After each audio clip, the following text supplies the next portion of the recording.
Student, last video में मैंने इस चैप्टर की जो है ना 20 MCQs करवा दिए थे। अब 21 में मैंने बता दिया था। 22 से करते हैं। विच of the following statement is true? The surface tension of a liquid decreases with the increase in temperature. भाई टेम्परेचर का सरफेस टेंशन के साथ इन्वर्स रिलेशन होता है, क्योंकि सरफेस टेंशन बेसिकली फोर्स होती है और जैसे जैसे टेम्परेचर बढ़ते जाता है तो फोर्स ऑफ अट्रैक्शन डिक्रीज होती जाती है। विस्कोसिटी का भी टेम्परेचर के साथ इन्वर्स रिलेशन होता है। और how are the boiling and the freezing point of a sample of water affected when a salt is dissolve in water. भाई देखो, जब कभी भी आप किसी इम्प्योरिटी को ऐड करते हैं ना, यानी जैसे कि सॉल्ट को अपने वाटर में ऐड कर दिया, तो बॉइलिंग पॉइंट बढ़ जाएगा और फ्रीजिंग पॉइंट कम होगा। अच्छा, a sample of unknown gas at STP has a density of 0.5 per liter. What is the gram molecular mass of the gas? इसका फार्मूला होता है density is equals to PM/RT। Density आपको given है, P pressure होता है और P pressure STP पर temperature 1 atm होगा और M D is equals to PM/RT। P pressure है, M मोलिकुलर मास है, R जनरल गैस कांस्टेंट है, T टेम्परेचर है। टेम्परेचर 273 रखेंगे, D डेंसिटी 0.5 रखेंगे और P जो है वो और जो मोलिकुलर मास है वो अननोन होगा। वो आप इस फॉर्मूले से सॉल्व करके निकालें। The following set of procedures was used by the student to determine the heat of solution of NaOH। तो भाई सबसे पहले आप pour the water into the beaker करेंगे, फिर ऐड सोडियम हाइड्रोक्साइड करेंगे, फिर आप स्टर द मिक्सचर करेंगे, फिर read the original temperature of the water, read the final temperature of the water. नहीं, pour the water into the beaker सही है, फिर read the original temperature of the water सही है, फिर उसके बाद जो है वो आप add to the sodium hydroxide करेंगे, फिर स्टर द मिक्सर करेंगे, फिर read the final temperature of the water करेंगे।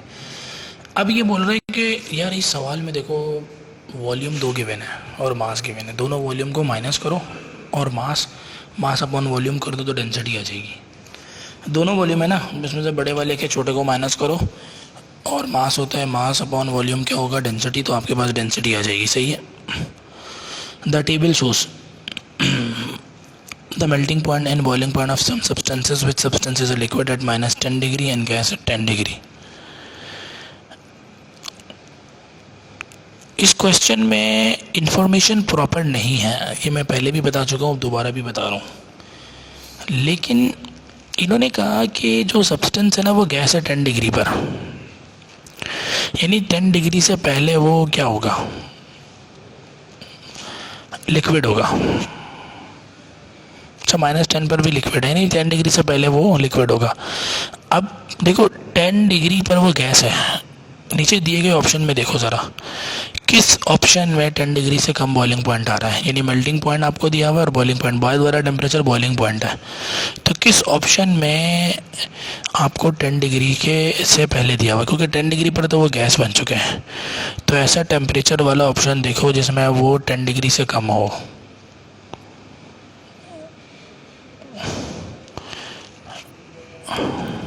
तो ऐसा ऑप्शन बी आ रहा है।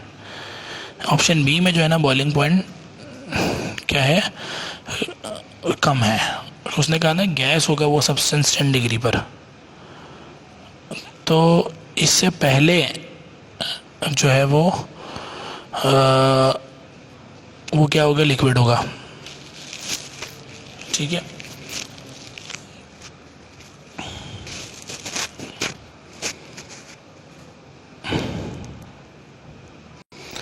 मैं अगेन कह रहा हूँ कि ये सवाल कम इतना प्रॉपर इसमें इंफॉर्मेशन नहीं है, इसकी लॉजिक कोई अच्छी बन नहीं सकती। इस तरह के अननेसेसरी क्वेश्चंस जो है ना नहीं आते हैं। बहरहाल इसका आंसर तो बी है। हम बॉइलिंग पॉइंट के रिस्पेक्ट से बताएंगे। Question number 28, which of the following is true as a liquid changes to gas in evaporation.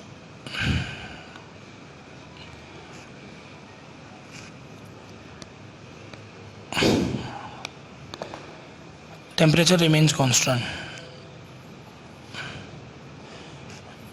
Particle lose freedom. Increase in the particle order. Energy change is endothermic, क्योंकि असल में क्योंकि आप heat energy देंगे तो वो जो है वो लिक्विड एवापोरेशन में आएगा। अच्छा, which of the following graph represent how the temperature of the liquid varies and it become as a gas. भाई देखो, इनिशियली टेम्परेचर इंक्रीज होगा, फिर जब स्टेट चेंज हो रही होगी तो वो कांस्टेंट हो जाएगा, सही है, उसके बाद फिर इंक्रीज होगा।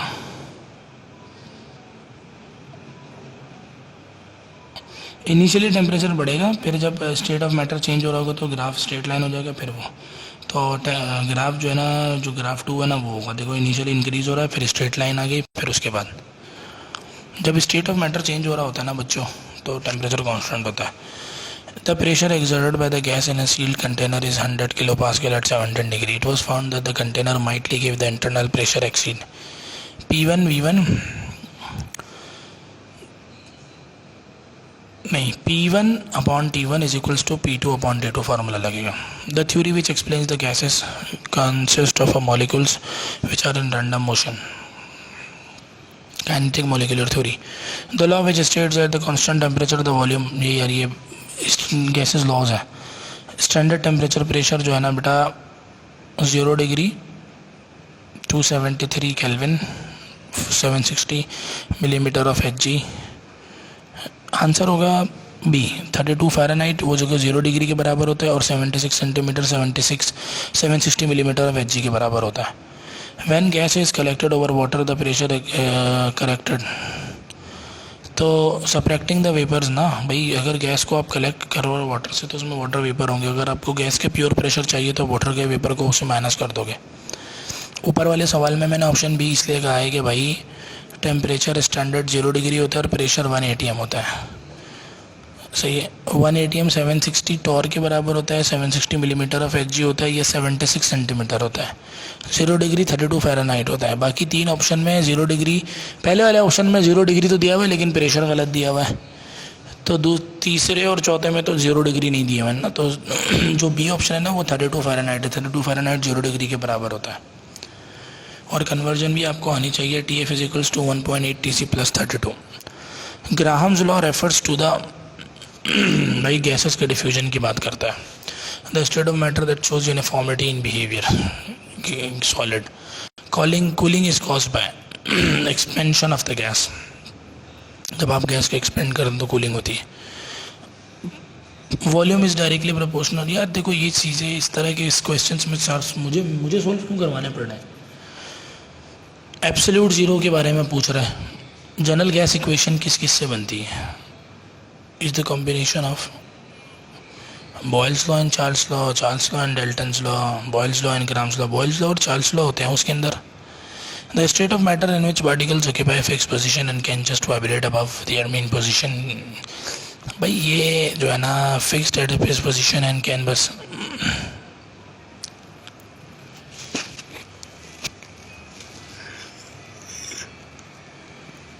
solid. The constant temperature at which solid and liquid and phase are in equilibrium is called freezing and melting point, क्योंकि दोनों पर है ना इक्विलिब्रिया डेवलप हुआ होता है फिर लिक्विड और सॉलिड फेज के दरमियान। The crystals in which molecules are held together through van der Waals force और molecular crystal, the temperature at which two crystalline coexist is known as a transition temperature. The rate of diffusion of gases are inversely proportional to the square root of its density. ये Graham's law है, ये जो नीचे expression है ये भी grams law की है। Volume occupied by 1 mole of a gas is called molar volume. Very low temperature can produce by expansion of the gas. Gases deviate from ideal behavior at high temperature and low pressure, ठीक है। High temperature पे the total pressure of a mixture of a gases the sum, ये Dalton's law है। Equal volume of all gases, ये Avogadro's law है। ये सारी laws की स्टेटमेंट मैंने वीडियोस में बयान की हुई। The temperature above which a gas can not be liquefy, ये क्रिटिकल टेम्परेचर कहलाता है, ये भी वीडियो में बताया हुआ है। State of matter that possesses a definite arrangement of particle, ये भी सॉलिड है। Pressure has marked effect on volume, pressure has one marked effect on volume of gases and liquids, और marked effect gases पर the temperature at which vapor pressure of the liquid becomes equals to atmospheric pressure is known as a boiling point. boiling point की definition पूछी, state of matter having no definite shape but definite volume। Allah, 9 class, तीसरी class की बात है ये, जब बच्चा science में स्टार्ट करता है। इंटरनल रेजिस्टेंस बेटा विस्कोसिटी होती है, विस्कोसिटी का यूनिट पॉइस होता है, और फोर्स पर unit length of a surface is known as a surface tension होता है। द राइजिंग और falling is known as a capillary action होता है। कैपिलरी एक्शन यही कैपिलरी ट्यूब में वाटर का राइज होना। वेपर प्रेशर क्या होता है? जब लिक्विड का वेपर प्रेशर और एटमॉस्फेरिक के प्रेशर नहीं, वेपर प्रेशर क्या होता है? The pressure exerted by vapours, the pressure exerted by vapours when evaporation is in equilibrium with condensation. The pressure exerted by vapors in equilibrium with the pure liquid at a given temperature. हाँ, pure liquid के साथ नहीं, इसकी definition होती है जब the pressure exerted by the vapours when is in equilibrium with the pure liquid at a given temperature.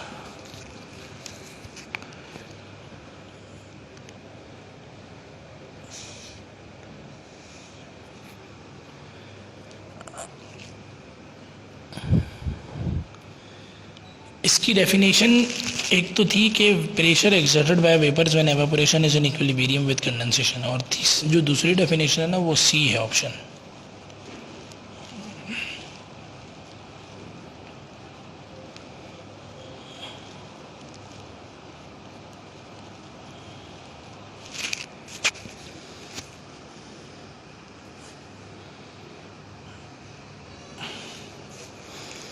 The force of attraction between similar molecule cohesive forces होती है, और when dead substance exist in different crystalline form polymorphism होता है। The molecule of gas do not exert any attraction to each other.